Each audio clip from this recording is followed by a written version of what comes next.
Les raisins viennent d'apparaître. Ludovic Barthes surveille sa vigne avec un soin inquiet. Elle est encore convalescente. Quelques bourgeons ressortent, mais enfin c'est quand même très faible. On sent bien qu'il y a une faiblesse. L'intégrité du pied est blessée, enfin est atteinte, quoi.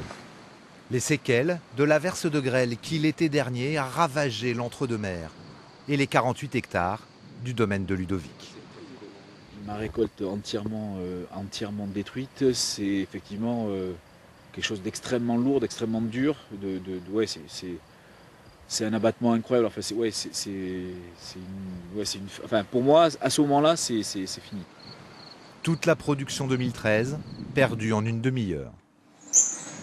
Dans les chais, le stock des années précédentes s'épuise. Le vigneron devra bientôt faire face à un trou de trésorerie de 300 000 €. Et habituellement, toutes ces rangées là sont pleines de bouteilles.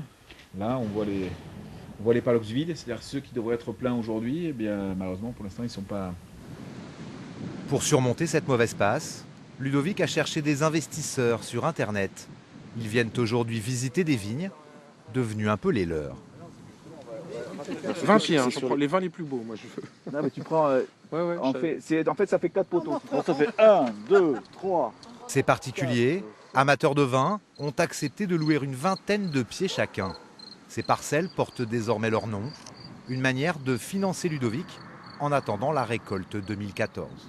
On a trouvé le projet plutôt... Moi j'ai préféré l'idée en fait de solidarité et puis après la deuxième bonne surprise c'est qu'il a un vin excellent.